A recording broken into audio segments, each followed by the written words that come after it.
Motorcycle Sports Radio Centre. This is the Motorcycle Sports Radio Weekly Review.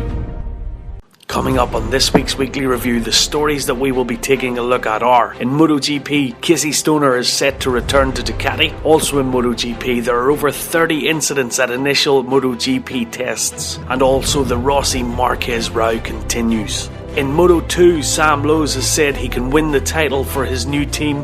And Moto2 new boy Danny Kent is 5th fastest at testing. In World Superbikes, Jonathan Rea is just below fastest ever pace at Jerez. And Marco Melandri takes to the track for the first time as MV Agusta test pilot. And also Nicky Hayden gets to grips with the Honda Fireblade after making his switch from MotoGP. In British Superbikes, James Ellison is the 5th fastest at Jerez testing. And also in BSB, Danny Buchan joins Moto Rapido Ducati. On the roads, injured rider McHale is serious but stable after Macau Grand Prix crash. And also on the roads, Manxman Dan Neen signs for Martrain Yamaha for the 2016 Roads season. And also Peter Hickman is the main man at the Macau Grand Prix. In the Speedway World Championship, 3-time champion Greg Hancock determined for a better start to the season than he had last year. And the rider numbers for 2016 are confirmed. In motocross, Jeffrey Hurlings is back on a bike, and Aussie legend Chad Reed is to race the British and Italian Grand Prix.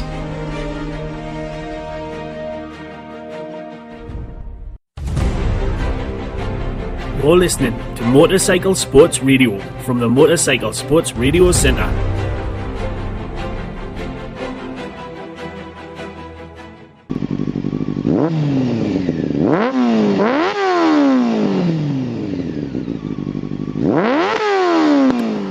Hello and a very warm welcome to Motorcycle Sports Radio, and this our very first episode of the Weekly Review. What about you? I'm Si McCready. Now, before we get started and talk about the stories that we're going to talk about today, I need to remind all of our listeners that you need to follow us on the Spreaker app. So you need to download the Spreaker app. That's Spreaker, Spreaker, and you need to follow us on Spreaker also. This way you will be kept up to date with all of our latest broadcasts and episodes that we are putting out as well.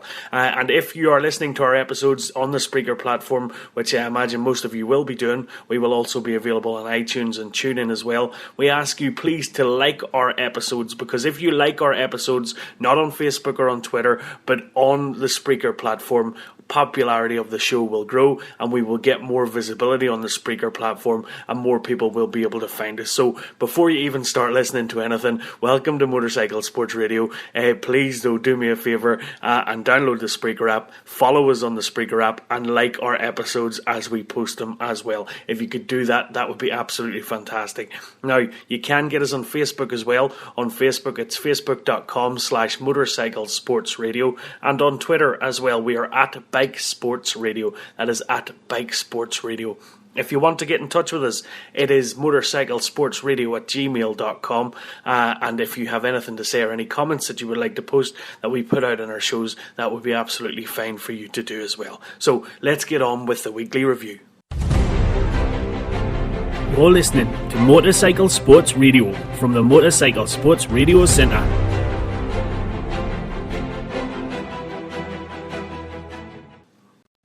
So our very first story that we're going to cover in the weekly review of Motorcycle Sports Radio is that Ducati have confirmed that Casey Stoner is to return to them as a MotoGP test rider, and also with the potential of being a wildcard rider as well. So no matter what way you look at this, ladies and gentlemen, Casey Stoner's coming back, not from oblivion, because as we know he's been a test rider with HRC over the last 5 years, and of course I'm sure he had a wonderful time being a test rider for the Honda team. But it is rumoured that last year, whenever Pedrosa was having some difficulty, that he made an offer to the Honda bosses to say that he would stand in and come on and perform a few wildcard or a few stand-in races for Dani Pedrosa. They allegedly told him no, so we are thinking this is potentially the reason that he has jumped ship. Now, obviously, there's a big draw with Ducati, isn't there, having him having won the championship in 2007, giving them their only ever MotoGP world title, manufacturer title.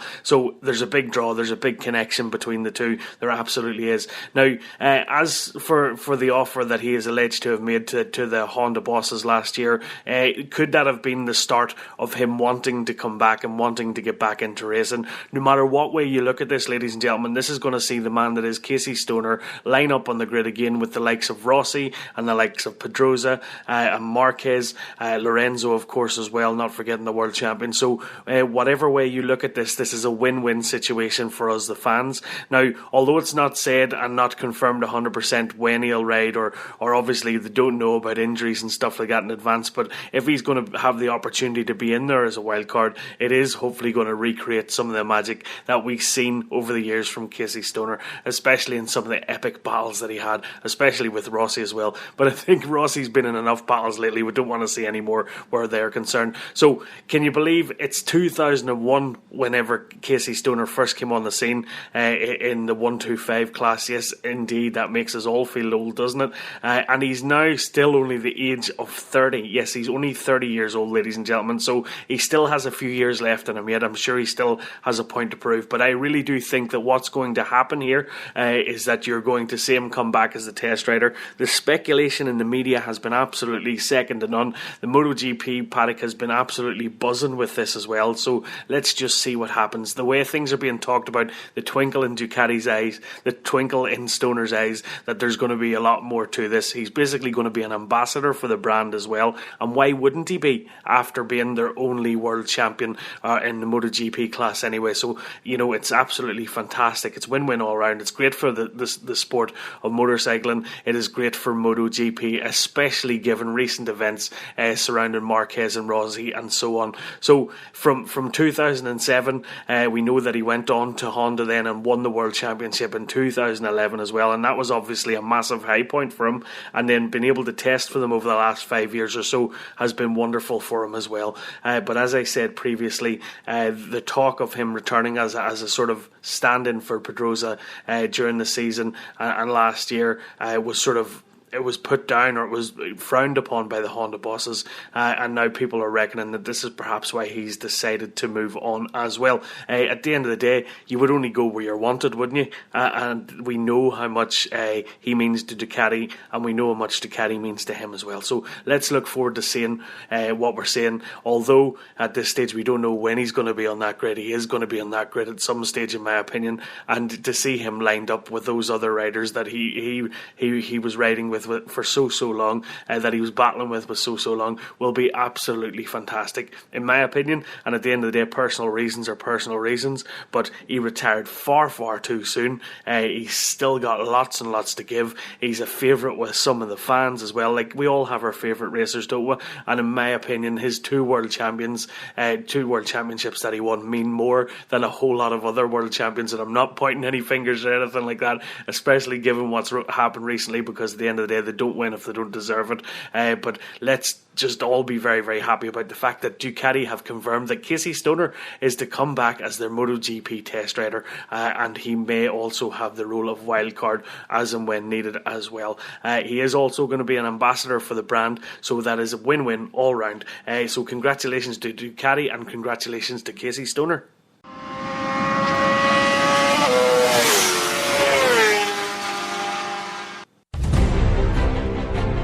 You're listening to Motorcycle Sports Radio from the Motorcycle Sports Radio Centre.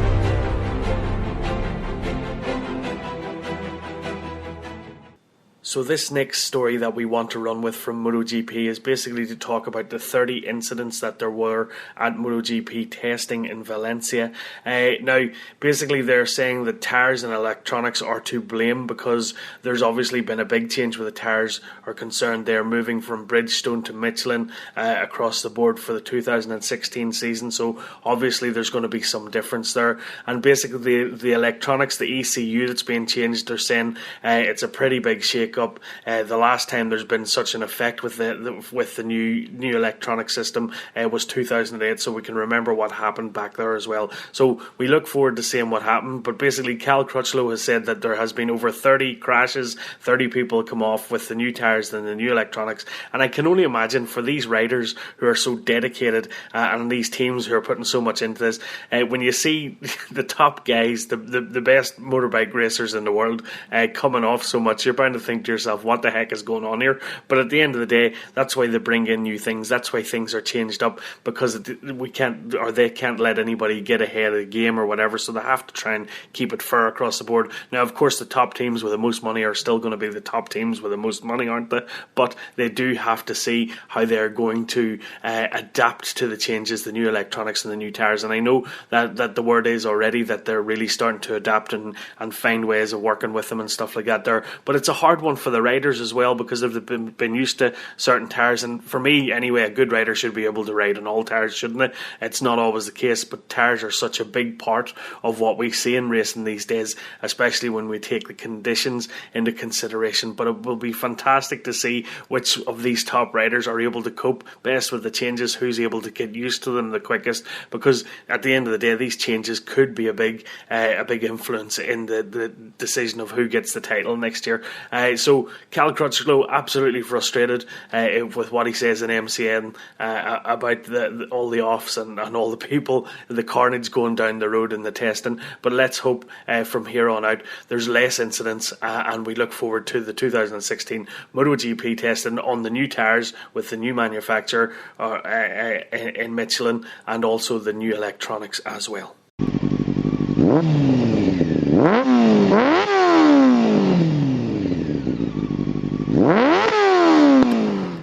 So this is the unfortunate bit of news. We don't really want to talk about it, but of course we have to talk about it as well. The Rossi-Marquez row continues, and basically Danny Pedrosa has had a few words to say about this whole thing, and he basically says that MotoGP needs calm reflection after the Rossi-Marquez row, and he's absolutely right as well, because let's face it, the likes of Rossi and Marquez have done fantastic things for the sport over recent years. Indeed, it's been reinvented and it's very, very popular again. But it is such a shame to see this dog eat dog and this sort of back and going forward and backwards to each other. Now, I know that Rossi has basically declined to comment anymore, so he is not saying anything else about the incident, but Marquez is still trying to defend himself and say he was doing this and doing that.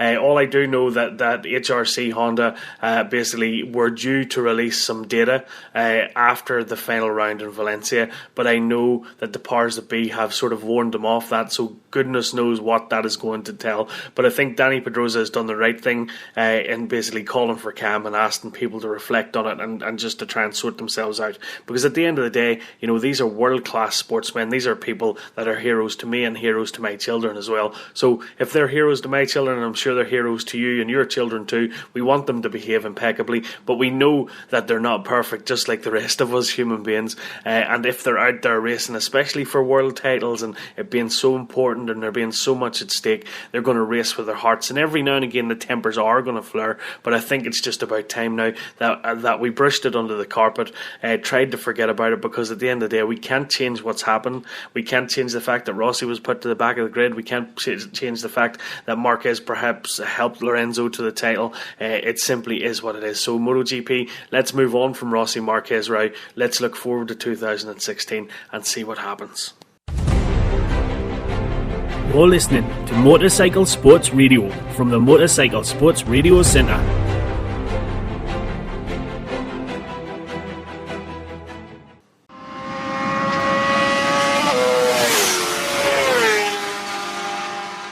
In Moto 2, Sam Lowes has said that he can win the title for his new team. Sam Lowes has basically said that the bike that he's on with the Grassini team, which has the Kalex chassis, is a far, far better bike than he was on last year. And of course, he's not trying to be offensive in any way, but when it came to it, he was fantastic last year in Moto 2, especially given the bike that he was on. He did very, very well indeed on it, but he reckons that he's he's in with far more of a shout now since moving to this new machinery, and obviously it's going to be a big difference for him as well to have more confidence in this bike. He basically has said that it handles